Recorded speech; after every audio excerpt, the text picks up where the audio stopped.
Good afternoon, everybody. Welcome back to 22 Panels. Returning today is, I noticed in your book you're actually an honorary doctor, so I'm going to call you Dr. Liam Sharp. Um, though, like, not if Stephanie Phillips is around because she had to get her doctorate the hard way. Um, Yeah, I'm a terrible slacker and a cheat. I didn't even go to college, so do I deserve this? It's uh, questionable. my I'll answer take is it though. actually yes. I don't think colleges give nearly enough credit for experience. I think that one of the biggest problems with the collegiate system is that doing things doesn't count the way pretending to do things does. It's a view. Um, and that's my educator view, but this is not one of the education podcasts, except when it comes to Arthurian lore, which Starhenge is seeped in. Starhenge is one of my favorite books that has come out since this podcast started. It's on a very short list that stands above so many others. That I was have very sold this book so diplomatic of you. well. It's not supposed to be diplomatic because, the only two books that come to mind that I might like more are Drome by Jesse Lonergan and Meat Eaters by Meredith McLaren, and it depends on the day of the week. They're all such different books that, as with all good art, it starts getting hard to compare. So you are this book is like this upper stratosphere book for me. That's kind of how I describe things. Like when I'm talking about the Beatles being the greatest rock band ever, a lot of it has to do with all great artists like to get to that upper stratosphere, and most great, the Stones got there for Exile on Main Street and Sticky Fingers, and Bowie got there for Hunky Dory and Ziggy Stardust, and whatnot. But like the Beatles lived there from like Rubber Soul or Revolver on. They I think just that's fair. entered that stratosphere and never came down. I love it. This Well, is this is a next stratosphere book. I'm going to try and stay up there as long as I can, just for you. Well, So, I mean, I don't see Starhenge coming down, so I just like that. That makes it my job to make it to do as much as I can to allow you to do more Starhenge. well, it's You very much know, appreciated. Yeah. because that requires you getting paid to get to do Starhenge. So this is where I'll say to everybody out there who I already convinced to buy the hardcover, the paperback comes out on July 1st, and you need a lending copy. You don't want to lend out your beautiful hardcovers, so you need to buy the paperback now, as you also need to buy issue one of StarHenge Book Two, A Kiss for Atticus, which I just reread again this morning because you were so generous and didn't just send me issue one, but sent me all of book two. And Liam, you're still killing it. So give us the front counter pitch for a book for Atticus, Well, or a it's a kiss for tough one Atticus.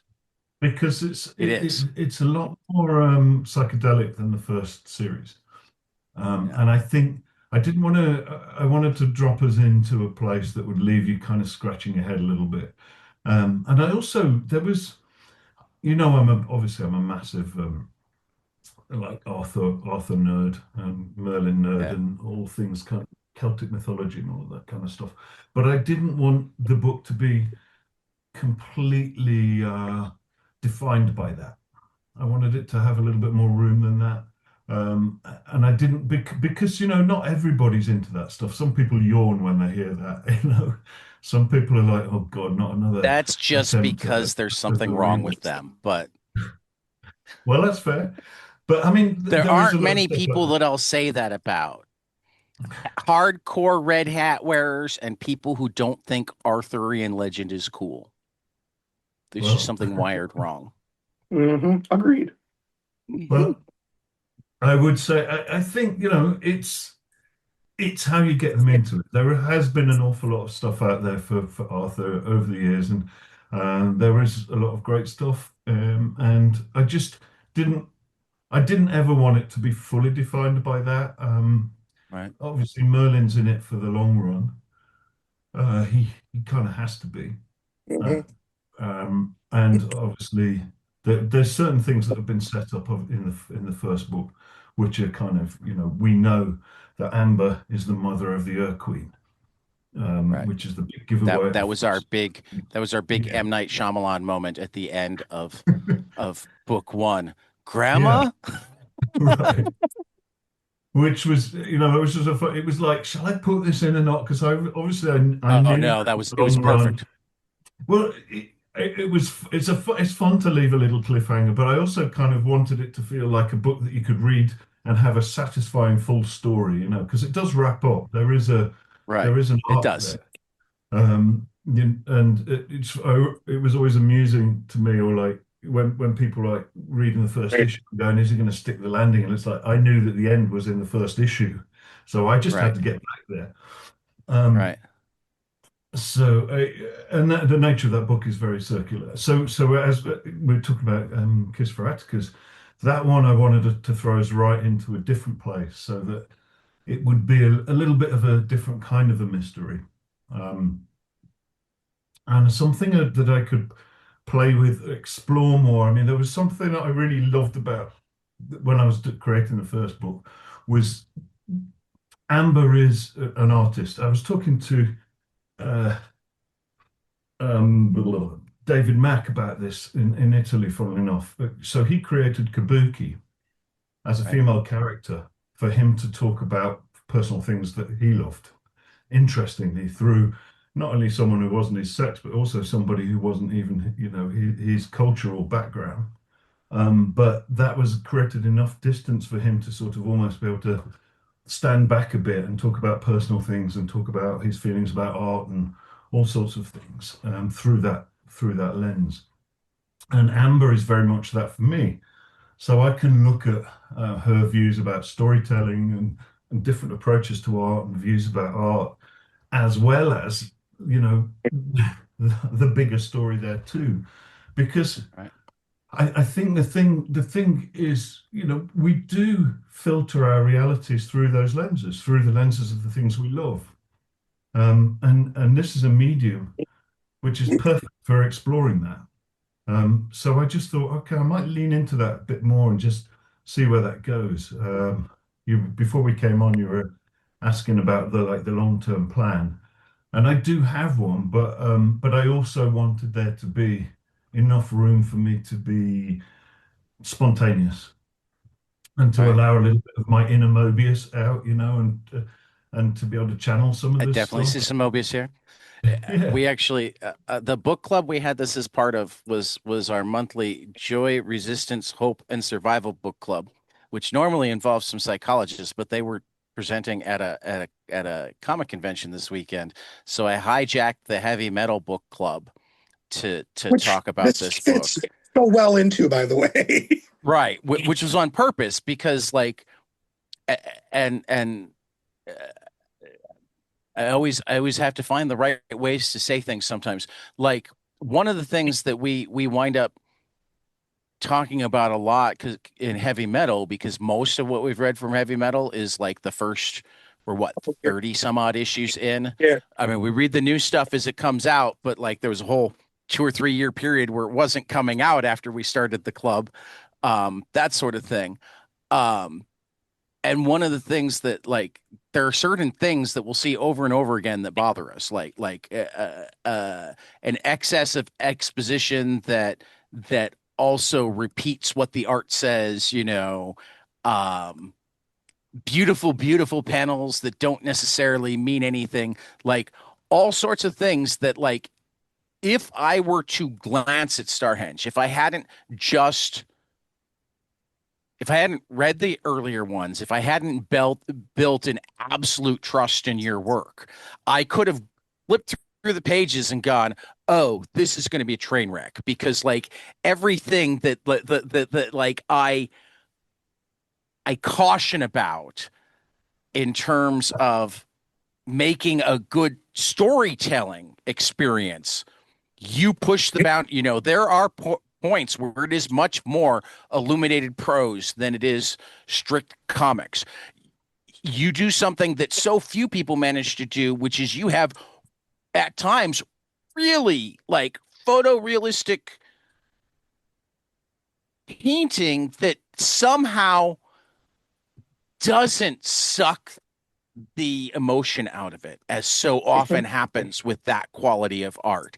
Like, so talk to me about your approach and how you decide that a page is going to look like a page. How you, I mean, I remember we talked a little bit last time because I got to read an early version last time and therefore was upset at a few of the jokes that got caught before the final version, and you were just sitting there going, yeah, but there were too many words and it was not necessary. And I'm like, but it was funny. Can I just make So a real talk, quick point before you start, yeah, Liam?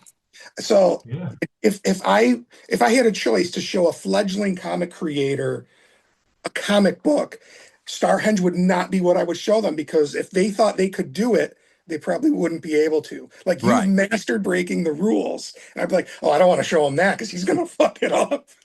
No, You this know, is because possibly something to aspire to, but right, like if like you're making your first comic, yes, no. yes, exactly. Well, You know, I'm glad you've sort of touched on all of this because there is sort of there's background reasons for all of this as much as anything else that are That's gotta be personal, fair. There has to be. and there yeah. is I mean, and I should extreme. emphasize that the consensus in this group that regularly, like, we will hit various, like, because when we do our normal heavy metal book club, we'll go through an issue and we'll talk story by story. And it's so common for us to hit a story and go, yeah, the art is beautiful. And I moved on before I read all of the words because it gets into and it doesn't manage to grab us. And like across the board, the four of us were like, the words matter, the art matters. The art wouldn't tell the story on its own. The words wouldn't tell the story on its own. The synergy between the two is nearly perfect in Yeah, every way.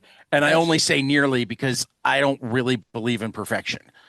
I'm There not is no qualified to tell you where you were imperfect. there is no such thing as perfection, and you're right. Art's never finished; it's abandoned. That's absolutely true.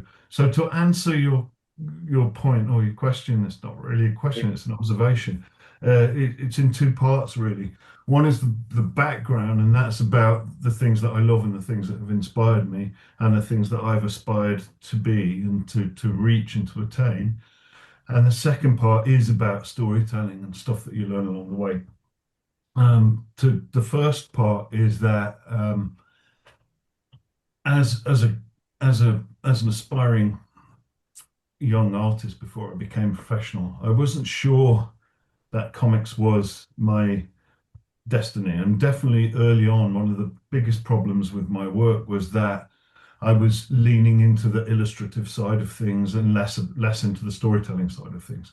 So my storytelling was not great. I hadn't actually studied it. I've learned a lot of that on the hoof, and I've learned a lot of that in the process of doing it and working with other great creators and talking to people like Grant and even people like Brian Hitch when we were in the studio at Marvel UK. He was obsessed with the storytelling, so I learned a lot from He's a him. pretty brilliant storyteller. Yeah, right. You know, right across the board, the people that I admire, the people that I love, I've learned from looking at their work.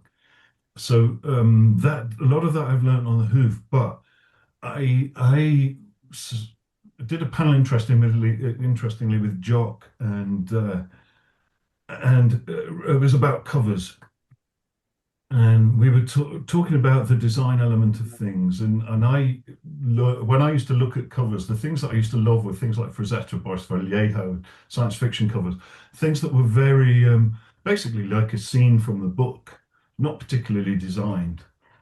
But then So my first inspiration, my first thing that I thought I would do would become a book cover artist and be very kind of straightforward, Frazetta style, Boris style, but Jeffrey Catherine Jones style illustrative book cover artist. That was kind of where I thought I'd go.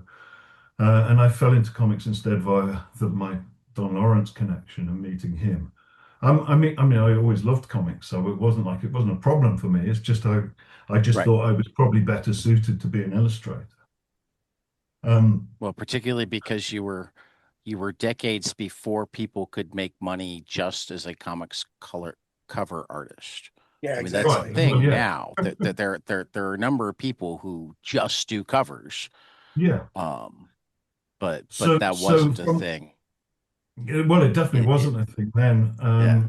And even though there were obviously great people doing it, but I had always harbored a desire to do sort of fully rendered science fiction, fantasy type artworks. And then it becomes a case of like, okay, how do you put them in a story and make it work? Apart from on the covers, which is the obvious thing. And that sort of leads to the second part. And I was telling this to someone the other day. I don't know if you saw the Spawn the Dark Ages series that I just did, but within that, I did. I haven't someone read was it, right. but Well, I need to. It's one of so the very few thing, Spawn series that I want to read, but like excellent. I haven't jumped over the Spawn hoop. Well, when you get around to it, you'll appreciate this. Oh, The I know some I will because I some flipped through your well, art. I mean, you'll appreciate the point I'm going to make. Oh, okay. Sorry. Uh, the somebody had got to the setup of it is very slow, and it's intentionally extremely detailed. The world building there is very, very, if anything, it's Barry Smith inspired and Bernie Wrightson inspired. Highly, highly, highly polished illustrative approach to the storytelling. But as the story progresses, I saw one reviewer saying, "I don't know what's happened to the art. It's kind of falling apart. It's got all kind of scratchy and it's not the same as it was at the beginning." And it's like you're totally missing the point. This has been made as a bigger piece of work. Right. When you read this all through, it'll start to make sense because as the story progresses, it gets more and more intense. It's much darker. There's prolonged fight scenes without any exposition, and those fight scenes you don't want to be super detailed, where you're looking at everything else except the fight. So you want it to move along much faster and for you not to be focusing on the details. So what you learn over the years is that like the finish that you do for a single panel, if I do a page that is fully rendered, I want you to stop and live with it a while and be in that space with it. And this book is very much that. It's meant to elicit a sense of dreamlike vividness, and that's by design, as you know, having read it. And it's meant to sort of carry you along on a journey, and that's another thing too. So what I didn't mention in the first part of this as well is one of the things that hugely inspired me, and this is referring to the whole thing about the illustrated prose aspect, is one of the big inspirations for me was Howard Chaykin's adaptation of Alfred Bester's Stars My Destination, which I obviously I referenced in the did first see book. the shout out to that in one of the Yeah. chapter titles. Well, yeah, and I've nodded to it a couple of times, and I learned so much about how you can have big amounts of prose. Because I have written novels and I love prose, and you find Yeah, out I when you're have one of writing. I have the audiobook of one of yours and it's still on Awesome, my I need good man. to listen Well, to it. I hope you enjoy it. That's the You ensure. need to hold me to that. You'll come Yeah, on again once I've listened to the audiobook. That's how you'll hold out on yeah. me. So, I mean, basically, it's a big love of prose too. So, I'm getting older. I'm 58. I'm not a spring chicken. My time ahead is less time than behind, and what I'm doing now has to be true to what I dream of. Things that I've envisaged these ideas of finding a mix between proper job, what you'd call graphic novellas, I guess, like Howard Chaykin stuff, which is really, or graphic novel, which is literally an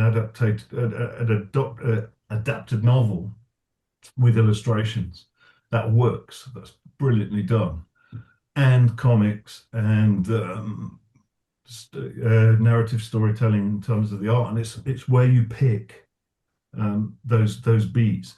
And it is a balancing act, and I hope I hit it more often than I don't, but I'm prepared at least in this to push the boat out as far as I can and try things that I haven't tried before. And that's, life's too short. You've got to try it. Otherwise, you just get trapped into one zone of what everyone expects from you, and you're just turning the same thing out over and over again. And inevitably, you're going to become stale doing that. You're going to lose your heart. You're going to be unfulfilled.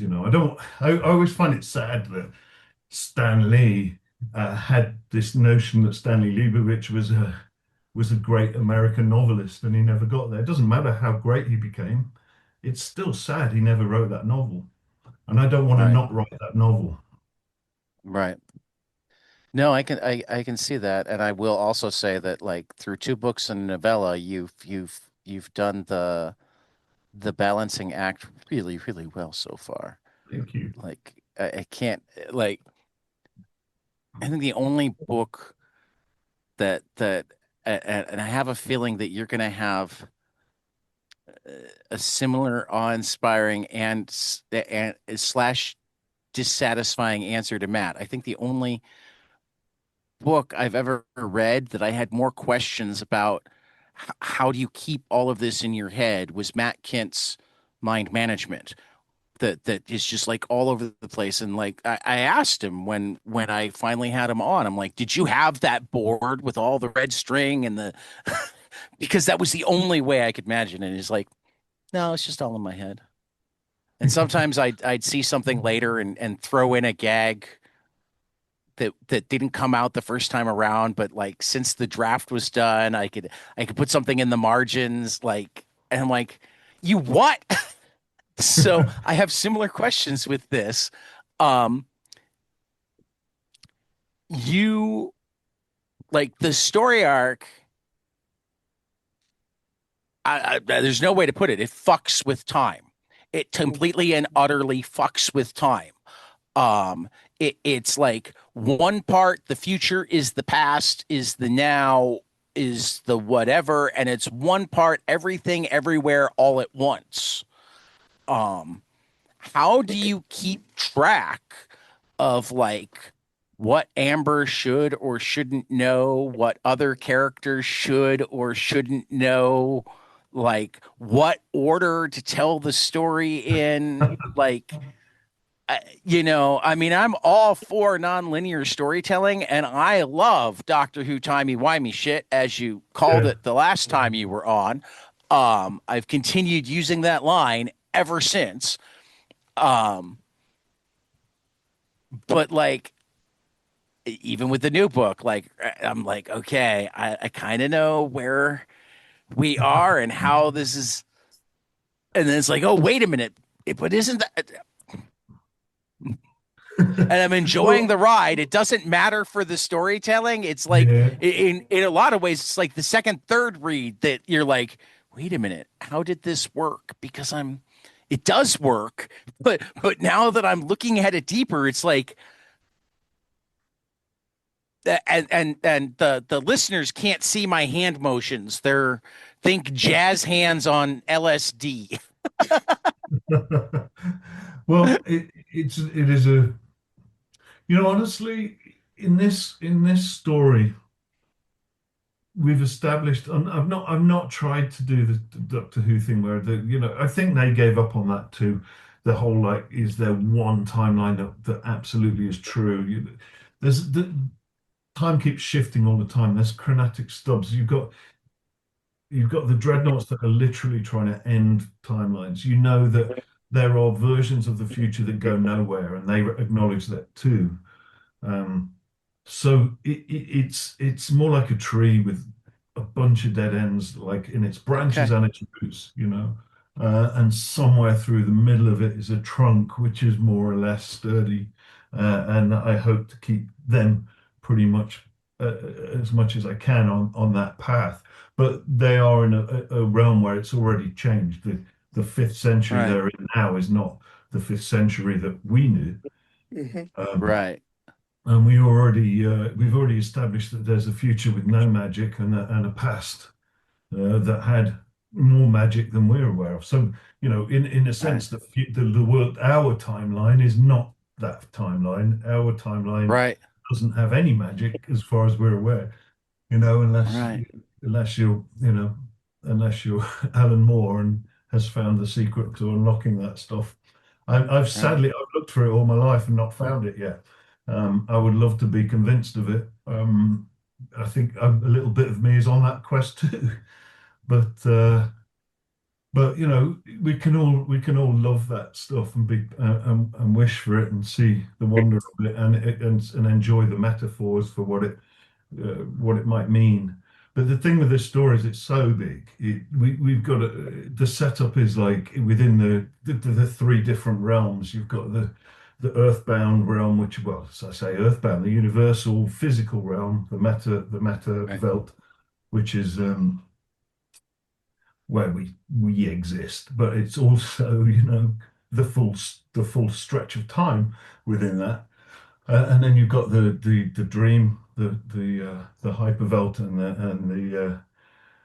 the yeah, the metavelt. So it's like it's the three there's three different realms. The money, the not money, Christ, my brain. This is what happens. I've been drawing all day, and when I do that, and then sort of switch to talking, I'm a babbling loon half the time. Well, we I should have started earlier have to and you could have switch drawn where your and head talked is. at the same time. Yeah, it's like patting your head and rubbing your tummy at the same time, like two different places. Um, I have to start rubbing my tummy first to make it work. yeah, If I start patting my head always first, possible. I'll Yeah, pat my stomach. But if I start rubbing my tummy, I can then pat my you got head. it down. So yeah, no, I'm just getting up to speed. It's complicated basically, but as long as I think it's and that there's a lot of I've got a lifetime of stories. I've got 40 years of unexplored bits and bobs and ideas, and I want to do them. You know, some of these things are very old. Some of these things are sort of 50 years old since I first conceived of them. Some the Merlin stuff and the Arthur stuff. I talk about the Arthur stuff before about the whole You might have, um, but you're allowed to talk about it again. It's been a while. We might well, have a new listener or it's two. just the things that people don't know that really fascinate me. Right. Um, like I absolutely love, and I feel like I have to tell the world this because I didn't know it, and I was shocked because having read and seen all the films and all the you know read so much about it. When you go right back and you get to the Geoffrey Monmouth stuff and you look at the Arthur story, you realize that when you tie it into earlier mythology, that the link goes way back to ancient Greece, right? So Right. when you follow the Odyssey, which is all very timely, fortunately, the Odyssey gets reinterpreted by Virgil. Virgil does it, takes it even deeper. He's done it specifically as a piece of propaganda for which emperor? Augustus. So he's writing a piece of propaganda for Augustus, which is basically saying that the emperors of Rome are related to the gods, and that Aeneid, who takes the basically is Odysseus, and Aeneid goes through that whole adventure, founds Rome. He's a demigod, and what Geoffrey of Monmouth does is take it to the next step. So he says, and Aeneas has a son called Brutus. Brutus comes to England, lands on Totnes, and he founds the line of all the kings of Britain. So all the kings of Britain are related to the emperors of Rome, and therefore the gods, the Roman gods via, the Greek gods via the Roman Right. gods. Which is funny because this guy's a Christian monk writing this stuff, Right. and he's basically saying, "Oh, by the way, all of you rich guys, all of you, kings and princes, you are actually Roman gods." Um, and it's another piece of propaganda which the wealthy of those times would have read and enjoyed and felt good about themselves. And his version of Arthur basically is on a quest to reclaim that heritage. So he not only conquers Greece, not only conquers, sorry, Ireland, but he conquers Iceland, which is amazing, and then he conquers all of, of Europe, gets to the foot of the Alps. He's about to cross the Alps and invade Rome when he gets stopped. But he's literally on the journey. He's doing a Hannibal. He's on that quest, and I find that amazing because I think that version of Arthur, that's very much is almost like a conquering Alexander the Great kind of character. That's this kind Right. of destiny that's calling to him, and it's the wrong destiny. He's got sort of corrupted by power as much as anybody else, and we sometimes look at Arthur now as a kind of tragic, almost uncorruptible character, but actually that version is pretty, you know, pretty power hungry. He's looking for dominion over the whole of Christendom and Rome and all of that. It's pretty amazing, really. And I love those stories that you find when you start digging around and joining the dots. Um, and I hadn't really come across that before, and I love that sort of aspect to it. Uh, so I've got other stuff in the future where there's other characters that are like Arthur from other places, and the question then will be, are they uh, are they connected? Is it like a DNA thing? What is it that makes people become like that? That this sort of moment of destiny where they have a potential to do something amazing, and then they get sort of lost in a sense of like their own potential to be something bigger, but not necessarily better.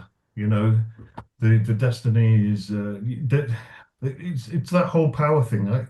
It's so awful to me that people are put in these extraordinary positions, particularly now, where they could do astonishing things for the world, astonishing good things for good for everybody, and they choose not to, and they choose to just walk. Well, in many cases, I think they've completely lost the Yeah, vision too. lost lost all the connection to it.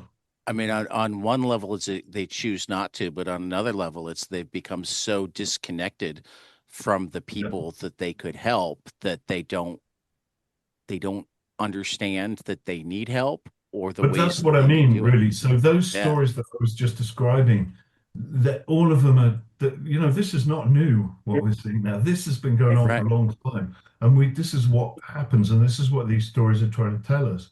And we're incapable, it seems, of learning anything from them, or those of us that can are not in any position to do anything about it. right. No, all we I can would do is love at some point because it's also not quite uniquely, but distinctly European story that tells over and over again. I'd love to at some point, man. I hope that we have more of the other histories come more to the forefront because, like, I think that every culture, part of their problem moving forward is they think that their culture is the human condition. Mhm. And there are aspects of it that are, and there are aspects of it that aren't. I mean, one of the things that I think about a lot is like I'm autistic, um, and like European culture has never really been great for to that people that those people that were different and weird, even though we're the ones that actually accomplished tons of things. Like, whereas, I don't like, know. I wonder about that because I think that, we just called them eccentric in the old days, and well, celebrated them. sometimes if they were rich, Oh, Yeah, yeah. Well, I maybe. mean, look what they did to Alan Turing. I mean, right? Yeah, yeah, it's different is that's bad. true. So we don't talk about it. Whereas there's some histories that have like North American tribes, like the weirder you were, the more likely you were to be the shaman. And if you said that they should do it, they do it, even though they Yep. didn't understand it, because they figured you were working on a higher plane. Well, we kind Uh, of are. yeah, I mean, I agree with that, but like similarly with the like gender differences, like native. I mean, again, there were Native American tribes, there were African tribes, that sort of thing, where like if a woman didn't want to be married to a man anymore, all she had to do was say so, and it was done. right. You know, so like each It's culture has certain things that wind up being hugely different, and I yeah, say this without wanting to lionize the other cultures because I'm certain that they have their own things Oh, of that course. like because they were the cultural history they got stuck in. We do this even though it always leads to this and then leads to that again and then leads to that again. yeah. I mean, um I suppose what I mean is like I think there's a lot of greatness in the past of all history, yeah, where those individuals were not processing the way that what people call, normative. I definitely don't process in a typical way. I never have. I was you're not aware. neurodifficult. That's why I like you. Definitely. Sorry, but if there's I something never real quite. I complicated never. that needs to be solved, I don't want normal brains working on it, especially if there's a timeline. Right. Exactly. Well, and I don't, I yeah, think if I don't think normal brains can handle what's the word I'm looking for? Multiple timelines and existences and Well, but I think the more you look at history, the more you look, all of so many great people, so many, particularly artists, were troubled, deeply troubled, and sort of cut themselves off in all sorts of strange, as far as neurotypical people are concerned, ways. When you look at it, the way they, even people like Michelangelo, he's consistent kind of. Um, Reaching for perfection that he could never achieve, and he would right. bail on how many sculptures did he bail on, after Lots. creating pretty much perfection already. I see it all over the place, and I think I don't even know what normal is anymore. I don't know. I don't know if I'd recognize it if I saw it. I don't think my world is. I don't want it to be either. It's like I don't know that many people that you would just say are just normal. No, I don't know what it is. But also, I don't want to, at the same time, I don't want to belittle any different non-typical type people. I think that's part of when we talk about spectrum now and rainbows and all of that. Hmm. Yes, that's fair. It is because it's that's the beauty of it. We want that. We don't want everyone to be all the bloody same. It makes no. Who wants a world like that? It terrifies me that some people seem to want everyone to conform into one kind of set of rules and set of beliefs and set of established by other, some sort of group has said this is how you should be human and we should all just do that. It makes Some no sense. societal norm. Yeah, exactly. Yeah. So I have trans people in my family. I have many gay people, friends and trans friends, and uh, definitely all sorts of people are on all sorts of spectrums, and I love Right. them, and I think they're amazing, and we should be we should just I celebrate agree everyone. I wholeheartedly. just think the world is not built to just it needs to be built to just accommodate us, and That's Yeah. just how it should be. But we battle on, It's don't we? so funny how much of this could uh be easier if we just valued kindness above Right? other things. Yeah, it's funny that I mean we're getting way off the topic, which but that's fine. I mean No, we I do all wrote a post topics the here other on day. 22 panels. No, I think it's I mean it's all part of it, and I don't mean that in a lot like let's go. I don't mean to be directing us back to that, but I did actually And put a I don't post know, the other day. Amber deals with a lot of trying to figure out where she Yeah, sits in the totally. world. Totally. She's very not, she's very, she's all over the place. She doesn't know where she Right. fits into things. She's looking at everything and trying to figure it out in all sorts of ways. And, you Which know, her in and of brain's on itself, I fire. think should be the first indicator of neurodivergence. I Uh-huh. think most neurotypicals look at as little as they have to and really don't care how it works as long as it works for Works. them. Hmm. Right. Right. I think No, I that's feel like the first question on any test to figure out if you're neurodivergent should be, do you try to figure out how something or things work even though you don't need to know how to build them? If you do, you don't even need to ask more questions. You're neurodivergent. got a point. no, I did put a post up the other day, and it sounds maybe quite simple and a little bit trite and a bit simplistic, but to me, I've always tried to just be better. Like there's barely a day or a week passes where I don't just try to be a better person, like slightly more mindful, slightly more patient, slightly more aware of other people and kind towards other people. And also, you know, I'm trying to be better at the things I do, but just generally a better citizen of the world, you know, a better person in this world.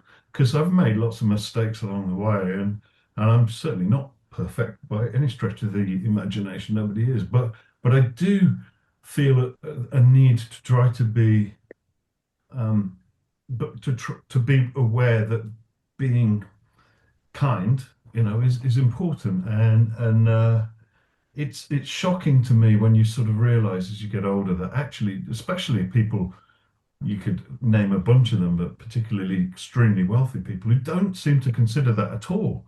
They seem to get up and actually their daily goals are nothing to do with whether they are a better person or not. It's about acquisition, it's about power, it's about you know, ring fencing power and ring fencing influence and definitely not thinking about anybody else outside of that. You know, protecting who I don't even know who they're protecting because they're not protecting the world. It seems like you know they're Protecting themselves and their hoard. yeah, seems to be. They are literally like, you know, you look at smog now, and smog suddenly seems much more like a metaphor than I ever imagined. The whole idea of a dragon is much more of a metaphor than I think I ever gave it credit for when I was a kid. This Sure. notion of just sitting on a hoard and doing nothing with it, and Yeah. you know, blowing flames at anybody who comes anywhere near it, and it's serving no purpose at all, zero So, purpose, sitting on it. my wife and I, we raised two girls. They're both young adults now. My wife's big thing was be kind. And I back that up 100%. But Yeah, the one thing I really wanted to impart on my kids was money's a tool, it's not the goal. If money's yeah, the goal, you're pointed in the wrong direction. yeah. I'm with you. So I'm that's with you. those are two things that I really imparted on my kids, and I'm very happy about it. Yeah. No, I think that's true, and you know, hopefully I can explore some of that stuff within the stories too. But I don't want to be always just, you know, I don't want to be preaching to anybody. Hmm. I'd rather it was a story that, you know, anyone could find a way into, you know, if they chose to. Uh, but it's all there if you go looking for it. There's there's a lot to unpack basically, and it is a kind of a psychological workout for me as well. I am exploring myself within this book. Oh, Where else are absolutely. you going to do it? You know, where else are you Comes going to through. do it? I mean, I But will I'm say also rereading issue. one of A Kiss for Atticus today, I felt myself having like inception moments because you start out like with the process of making the comic, and then there's the old man that looks kind of familiar walking the city, and then there's Amber talking about the art, and it's like, so are you giving us, this is the reality of you making the comic, and then this is you walking around thinking about stuff, and then this is the voice that you found to to actually give us the stuff just in like this 3 or 4 page, There's something I intro. love about dream logic too, and I Right. think there's a little bit of a movement now, especially I haven't seen it yet, but the film that's out, what's it called? The one with all the rooms. It's I just don't out at know. the minute. A horror movie, the back rooms or something. Back rooms, yeah. What is it? Back room? Yes. Yeah, but it's all about, liminal spaces that go on forever. It's like my son went to see it today and he said it's like the world dreamed itself and people stumbled into the dream, Okay. which I thought was a lovely way of putting it. Um, I always like it's like Lynch dream logic, that kind of thing that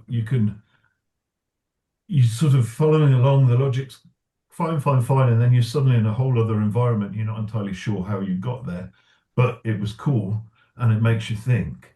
Sure. And the Mobius does that, Lynch does that, and sometimes I think there's been a there's been a kind of thing in comics where more and more there's been rules about how you tell the stories, rules about what you should and shouldn't do, people being very editorial with the best will in the world. I get it if you're running a company like DC or Marvel or whatever, you've got to keep clarity across multiple books and you've got your canon stuff to contend with and all of that kind of thing.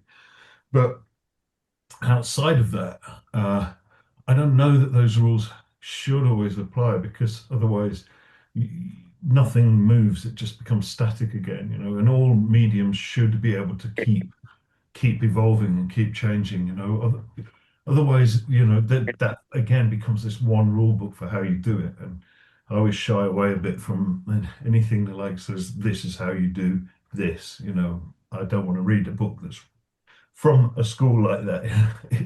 It should never be like that. It should always be like challenge yourself, open your perception, open your horizons up, and just see what's out there. And some of the most exciting discoveries I ever made. I'm a working class kid from Derby. I didn't expect to be stumbling into avant-garde corners of the world and avant-garde creators, and I didn't expect to fall in love with writers like Samuel Beckett and plays like Waiting for Godot and all of these kinds of things. And I wonder about people like that if you read, uh, uh, any of those plays, or I'm thinking like not Achilles.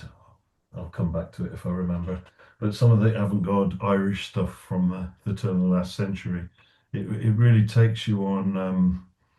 It really challenges you, and it's sort of really exciting. I love that, and again, it comes back to that like I don't I didn't necessarily pick superheroes as my path, my destiny, and I'm glad that I'm slowly being able to pull some of my audience over into areas perhaps they might not have gone down before, Right. and hopefully that they'll enjoy. I know there's a big chunk of my audience that just would rather I just drew Conan the Barbarian or or Batman or Wonder Woman for the You've rest of done my life. very nicely on Conan the Barbarian. Well, thank you. Well, I, for one, am glad you did not, because as I've gotten older, I want to read less superhero stuff and Me too. more Yeah, books like this.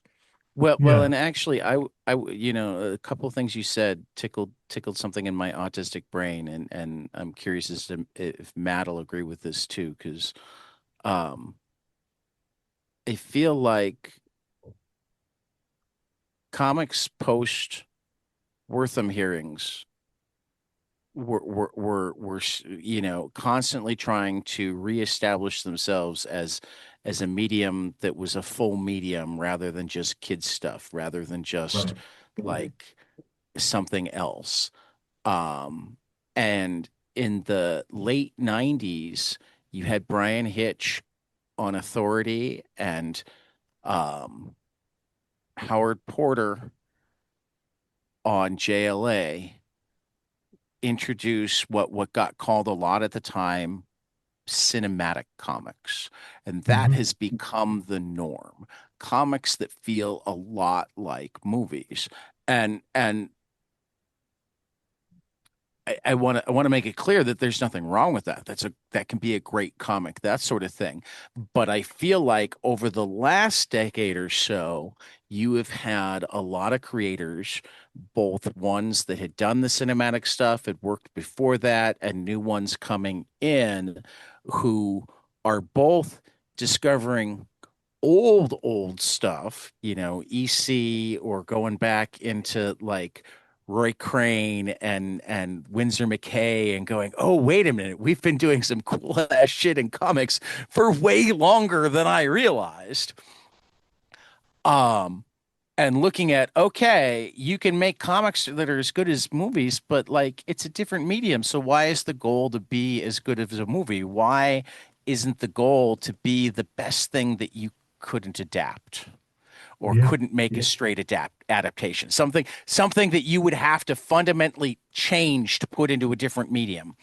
And I'm all for doing stories in different mediums. I love looking at telling a story in a different medium and being able to talk about like what works better in this medium, what works better in that medium, what decisions had to be made in terms of changing the story to fit the limitations of a medium. But Yeah. what makes comics beautiful is there are almost no limitations. I couldn't agree more. Uh, Yeah. and the thing, look, when I looked at Brian's stuff on, that blew my mind, and it did for a while make me wish more than anything that I could do that as well as he can. I'm not him, Right. but I also never forgot that I also absolutely adore Bill Sienkiewicz's Stray Toasters, which Hmm. Oh, is so good. is one of my all-time favorites, and I will always go back to that. Well, and the fact that he got to do something similar inside of Marvel with Elektra and Daredevil Love and War Also is amazing, just also is amazing, and just the Daredevil book he did, the I mean, standalone. Stray Also, Toasters should have essentially, I mean, in a world that makes sense to neurotypicals, Stray Toasters would have been like him saying, I did my Moon Knight thing and I am never doing a superhero comic again because I don't want to do stuff like that. It shouldn't have led to, hey, I think you could use that art to tell this story. But it did because that's how yeah, cool comics are. yeah, exactly. And it is good that I guess I'm beating the drum a little bit for that stuff too. Dave McKean is a huge influence as well. Um, the thing is, I think naturally it's a challenge for me because I think my natural skill when I was young was to have it to do a kind of Boris Vallejo Frazetta type thing, to be a fantasy artist and a semi-realistic approach to things. And it's people like Bill and Dave McKean that really broke down those walls because I never got and I didn't enjoy Picasso. I just didn't. I just thought this is not good drawing, you know. I think I enjoy like his flower drawings more than a lot of his later Well, stuff. I I'm some just I sometimes enjoy his abstract, but like when he was doing very simple line art is probably my right. favorite Yeah, no, it's Picasso. nice.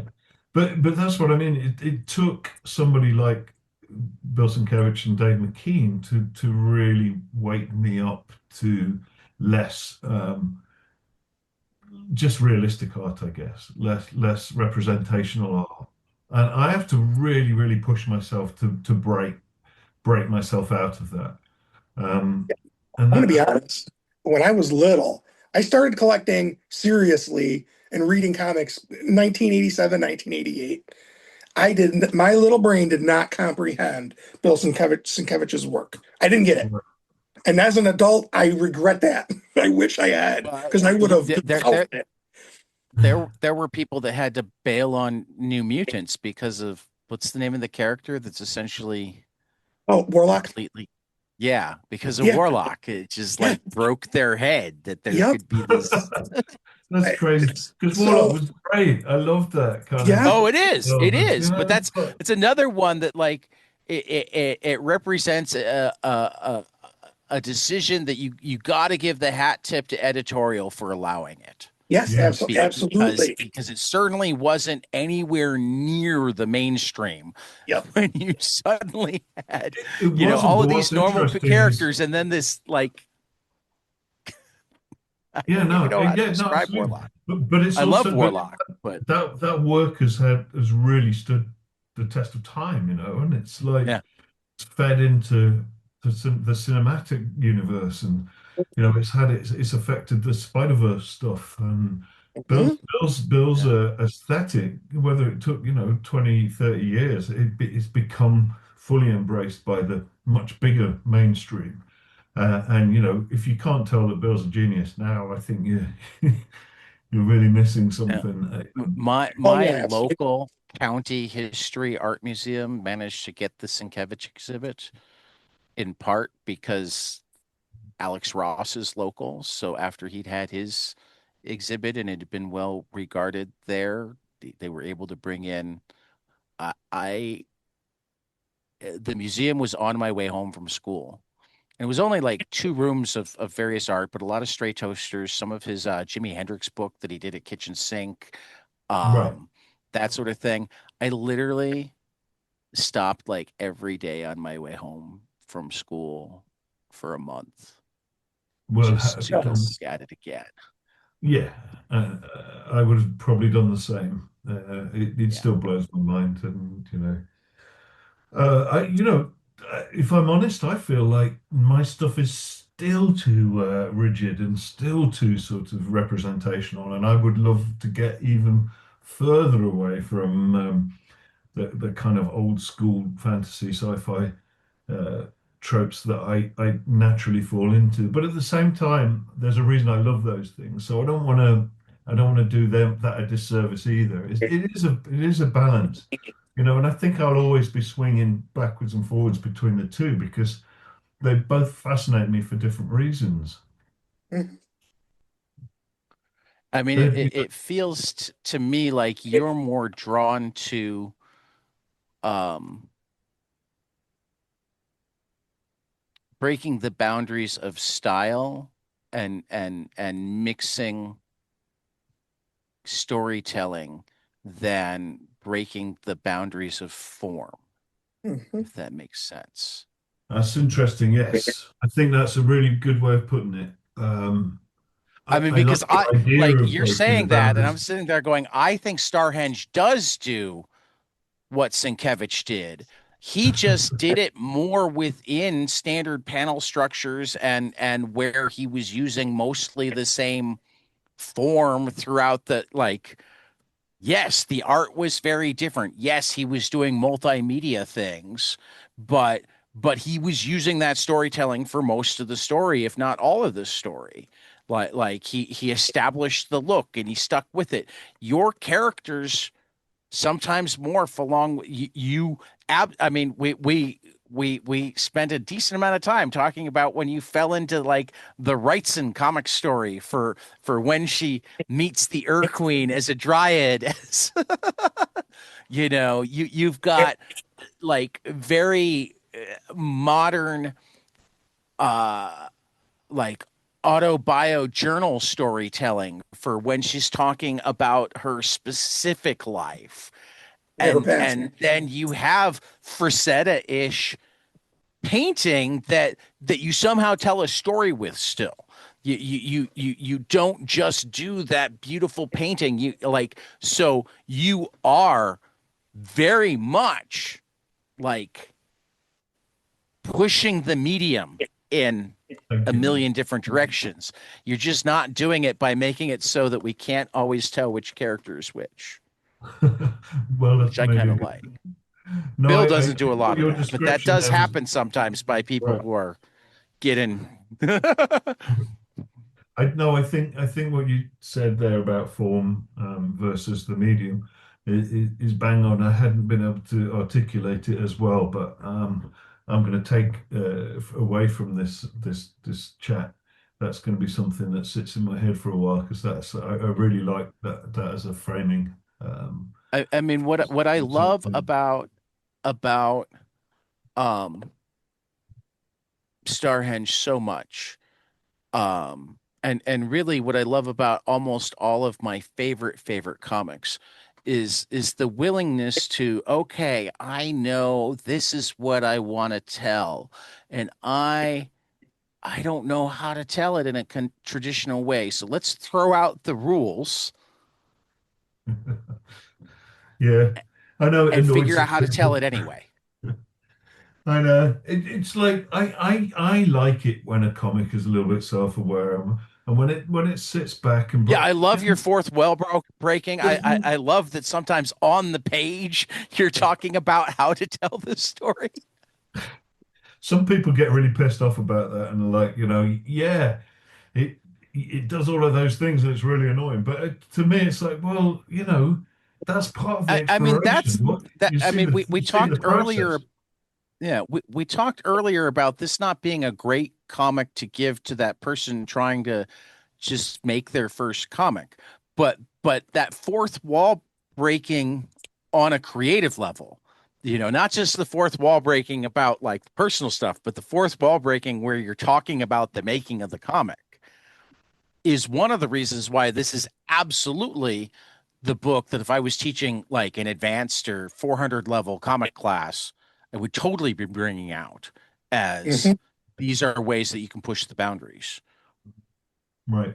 Oh yeah, this And is a look, he master even class at doing understands it. when he's pushing the boundaries. He even thinks out loud. If you were thinking those things, where would you go? Okay, turn the page and find out where he went.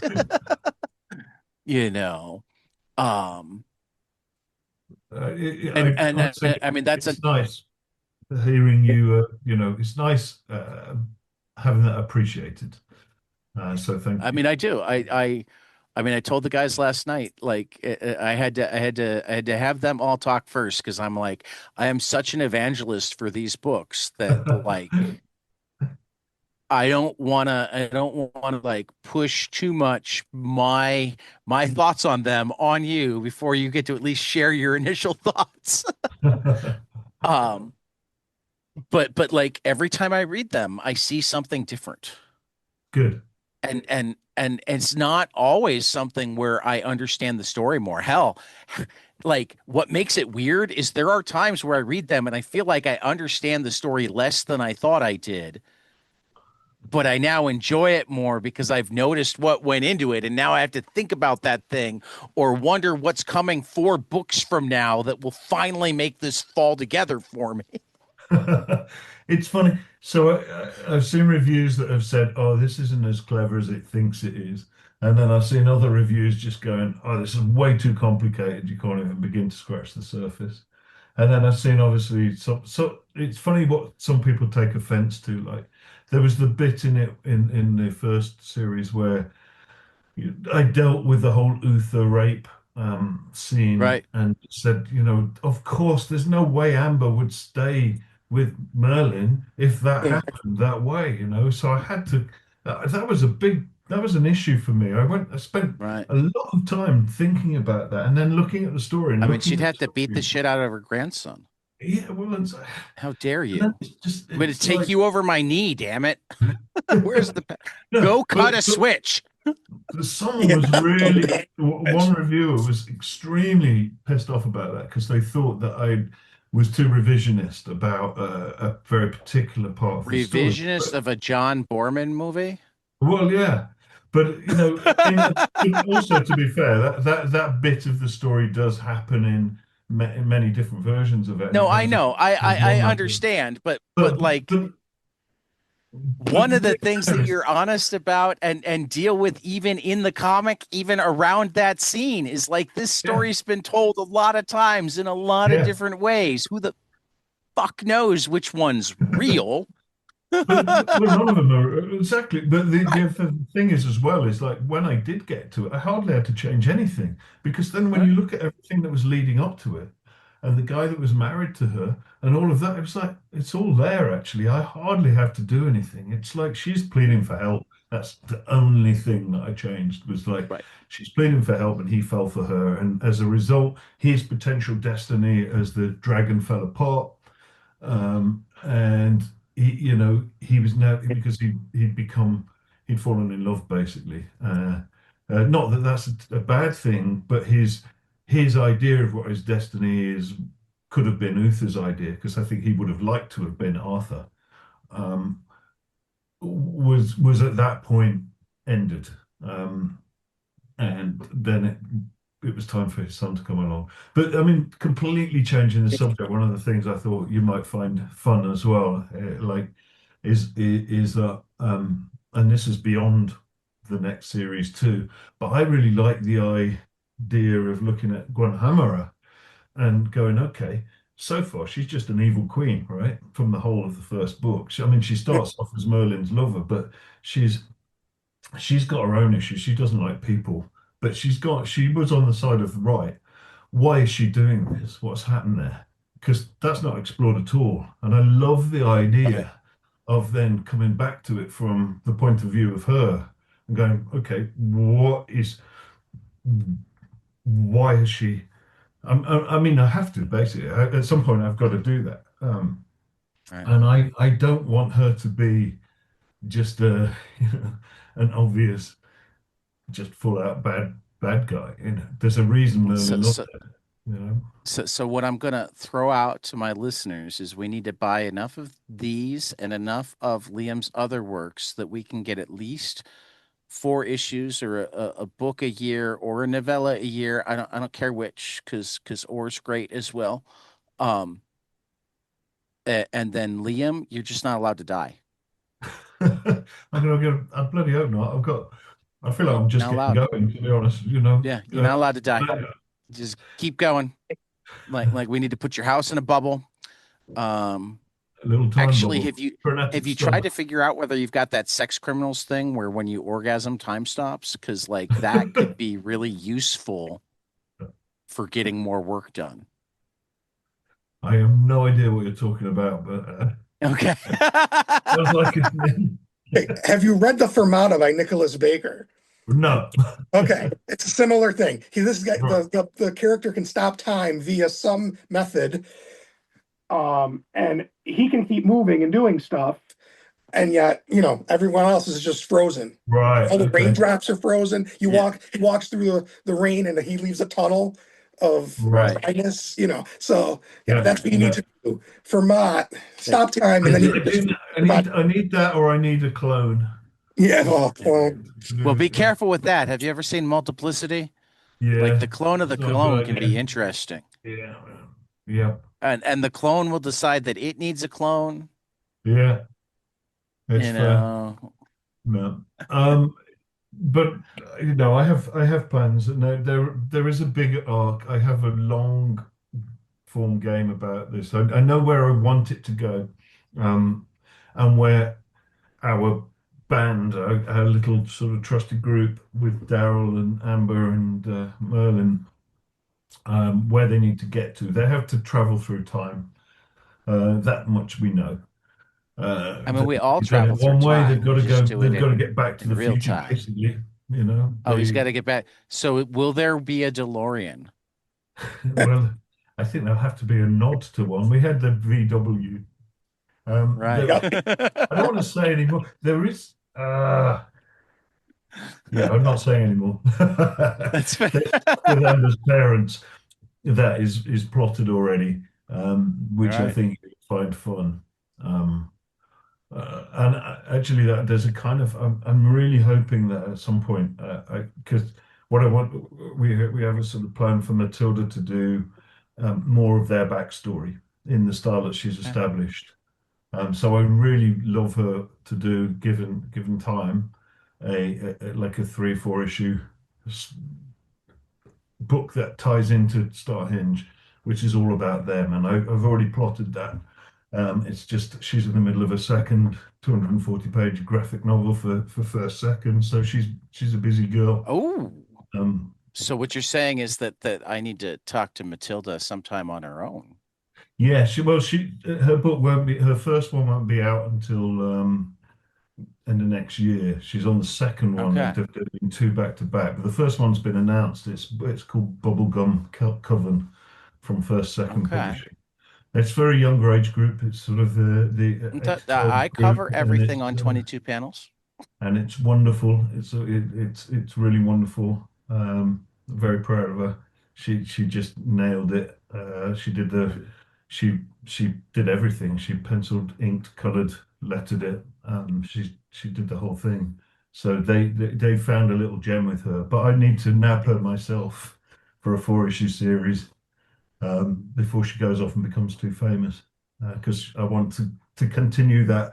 What she did in StarHenge, I love those pages because they just Right? have a Oh, they are. completely They're different piece of sensibility, you know. And I couldn't imagine anybody else drawing the story about Amber's parents, you know. It's got to right. be her. So Right. fingers crossed. That would be, yeah. It'd I be mean, cool. thankfully, you have cards that you can play, I'm certain, even as she becomes too famous. I mean, you have to I play just them want to say one carefully. thing I, before we I'm end. not in favor of playing like heavy guilt cards, but Hey, you do what you got to do. Yeah. right. The ends justify the means. Yeah, it's more about I want to make sure she's paid fairly, which means I've got to Yeah, work harder. right. So yeah, I just need to get my income Right, to a right. place where I Or we can got to pay her come up with properly. good Kickstarters. Yeah, right. I Yeah. just, Liam, the way you do the timey-wimey shit, quote unquote, I, I've seen it in The Red Wing. I've seen it in Terminator, and it's just so one level. I love how it's grandma. You go all the way back. It's like it's I really like the way you twisted that even more. Thank you, man. Yeah, no, Yeah, it's great. I hope I don't tie myself into some sort of granite stub myself, at some point.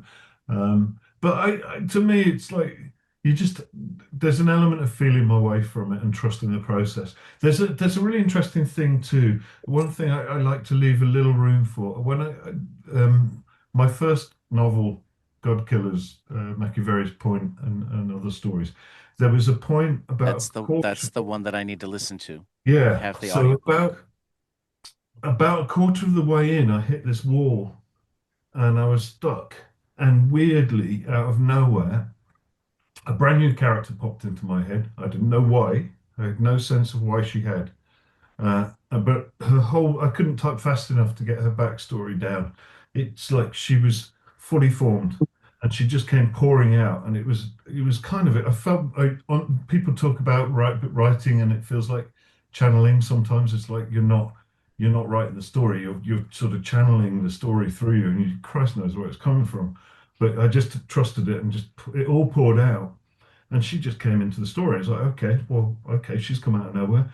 So I went with it. And when I got to the end, it became really clear that without her, the book couldn't have existed. It didn't work. It would have fallen apart. She had to be there. She was key to it.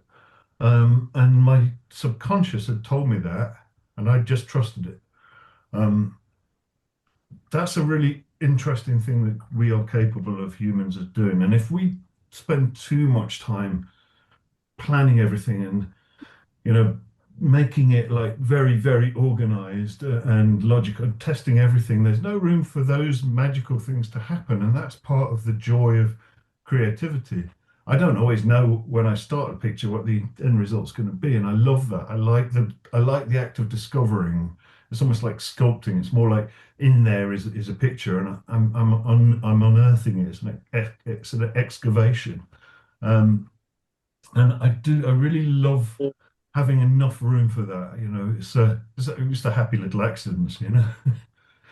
Right. It's so yeah. There's plenty of that in this. Well, you need to start thinking about supper. Matt I is do. I'm in the middle Uh, of my workday, but it's cool. It's technically, I think, Aaron sometime soon. So I'm going to move us into closing questions. I can actually smell Um, it, which is, and it does smell really well, then we good. definitely need to move into closing questions because we don't want to get you in trouble. Mhm. Um, or have you eaten cold food? That's Um, true.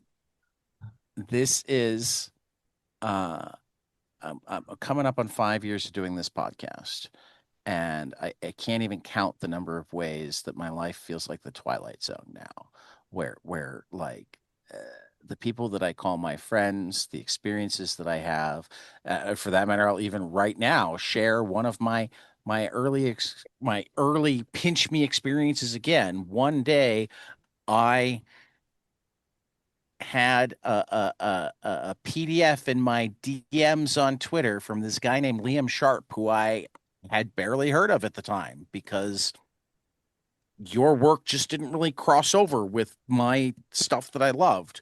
And it was the first issue of StarHenge. And I read it cover to cover twice. And then I emailed back to you that, like, oh my God, this is amazing. And I can't even describe how important it was because I don't even remember why that day was a rough day, but I'd been having a bad day and you made my day. And I told you that, and your response was to send issue two. Good. Um, and that was like how our relationship started. So that's one of my many, many, many like pinch me, how did this happen stories. But I found that everybody in comics, really anybody who lives an artistic career, just has a trove of stories that, like, if you either told the 10-year-old self that, oh, this is going to be something that you do someday, they would have gone, yeah, fuck you. um That's true. or even now they look back and go, I did that, had this happen, witnessed that, whatever, and they're like, really, did that happen or did I dream that? So I'm started collecting those stories. Tell me one of those surreal moments in your life that never would have happened if it weren't for comics. Well, I mean, I think just the whole Don Lawrence thing. I mean, the fact that I was like, I feel like that about my whole career sometimes. The way it comes I full mean, that is the circle. problem with asking You this know, it's question. like, you know, I pinch myself often, and I find myself very often saying to myself, "Oh my God!" Before we moved to America and moved back again, if I'd have told myself any of that was going to happen, I wouldn't have believed it. If I'd have told myself I was going to be doing my own series for Image, I wouldn't have believed it. If I'd have told my young self that I was going to work with Don Lawrence as his assistant, I wouldn't have believed it. If I'd have told myself that I was going to become living down in Brighton and become great mates with Glenn Fabry in his heyday, I never would have believed it. And Simon Bisley and on and on and on. It's just like the people I've got to work with, the adventures I've had, getting to know Bill Sienkiewicz is extraordinary to me. Joe Jusko, I mean, just on and on and on. One of the moments was in San Diego, and I was doing The Death Dealer at the time. Again, crazy, a Frazetta related book. And this shadow came over my desk, and I looked up, and there was this giant plaid dressed dude, like 6'4", 6'5", massive guy, and he just said, "Dude, I just want to say I love your stuff." I was like, "Well, thank you, man." And just as he turned, I saw his badge. This is like 30 years ago, and it was Joe Jusko, who I'd been a fan of since I was about 12. Um, and I was just like, Joe, what the hell? He didn't even introduce himself. We've been friends ever since. But like the fact that that ever happened to me is still extraordinary. The fact that, you know,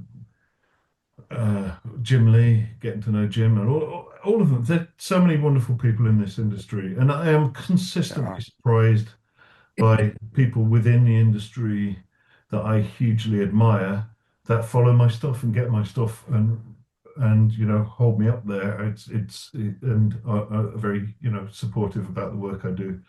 Um, it always humbles me and it always blows my mind, and I'm sort of really grateful for that because I just still feel like time. I do feel like I'm in StarHenge. At the time concertinas, it doesn't really make sense. It's not linear. I thought time was a linear thing, but you get older and it stops being linear. Stuff that No. happened 10 years ago feels like yesterday, and stuff that happened last week feels like a month ago, and it's I can't make Or it sense feels of like it. it never happened. It's like Or that it didn't thing happen at that all, that you right. know. Um, so, Did I have so dinner yesterday? yeah, No. But that Comic-Con from 20 years ago is vividly. absolutely right. So it's not linear in the way you think it is. Yeah. All of these things Did are I eat extraordinary. breakfast So, this morning? Who knows? yeah. But what I do find is that I am as enthused, if not more enthused. In some instances, I feel like I'm only just getting to the level of competence that I dreamed of when I was young. I never Oh, wait a shot for minute. For the those. kids out there, you mean that it takes work? It can take a lot of work and a lot. It's not easy. It's bloody You hard. can't go, It's, I just want to draw like that and start. I'm speaking for my wife here because she's an art teacher and often has to explain to her middle no, school students that like, no, no, you got to keep doing it and do it John again and do McCrae, it some more John McCrae, and learn about stuff. right? John McCrae, who was for a while famous for always drawing people in bars. He once said to me, he said, it doesn't matter how many times I draw another goth story of someone standing in a bar talking to somebody else, it never gets easy. Why is it not easy for me yet? I don't know. None of it's easy. It's all hard. Every aspect of it is hard. But that's not to say that's a bad thing. But it is. No, But the art of this is not the how good you are as an artist at all. It's the persistence. It's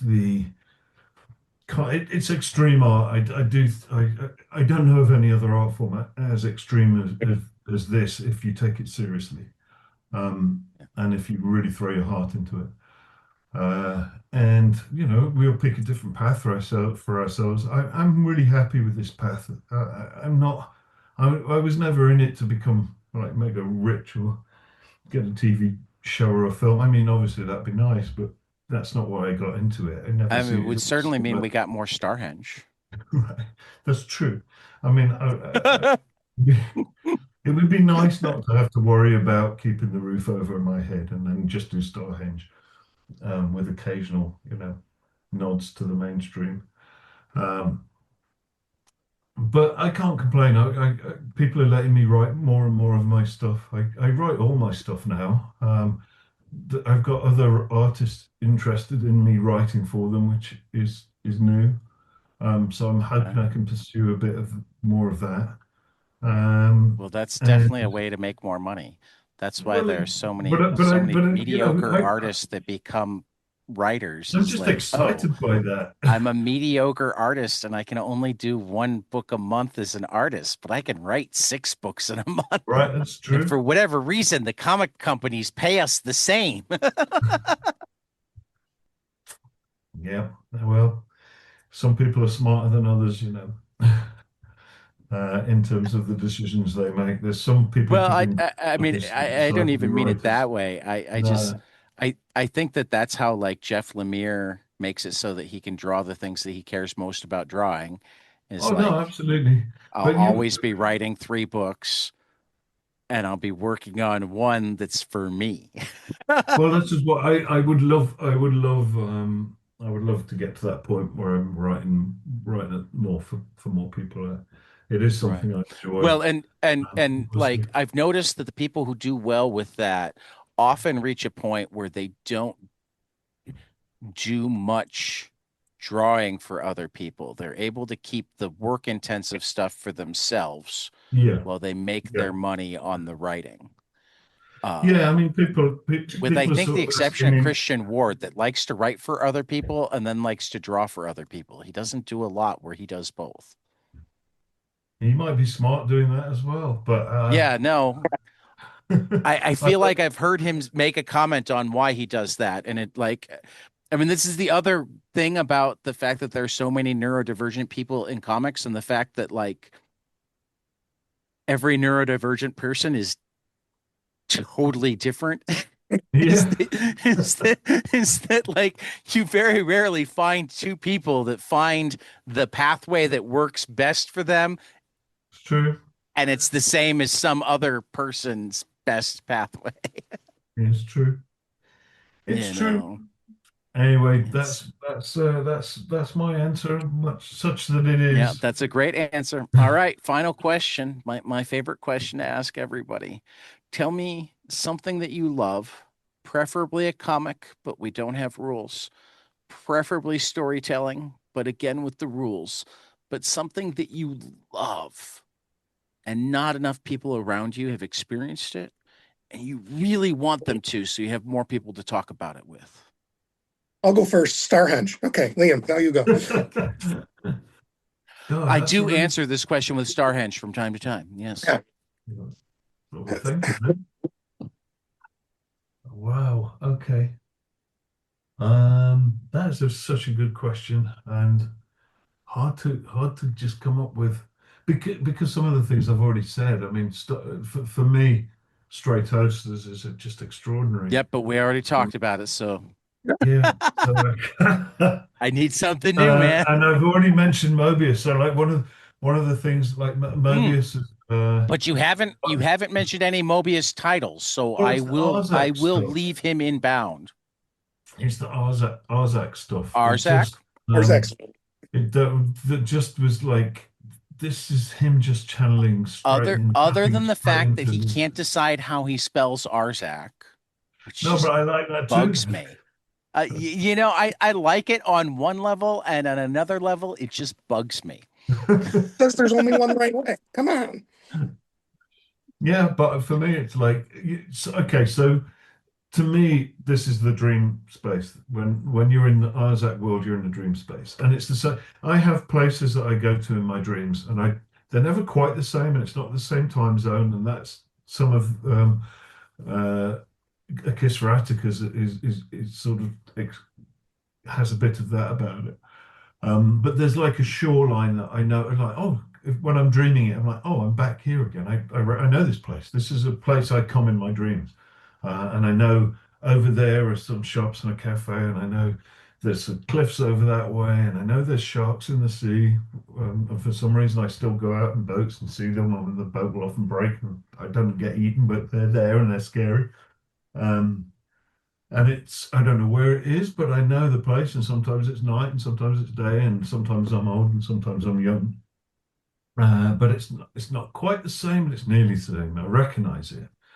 And there's other places there's a mountain with a train that goes up it, and there's a path that used to have concrete mushrooms, but they've gone, and I don't know why.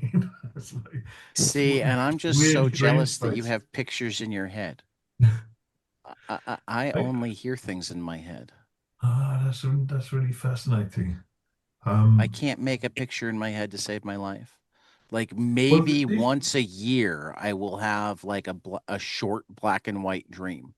right. You're not the only person I've heard it. I've heard that from it. I would miss my dreams dreadfully. No, I But get it.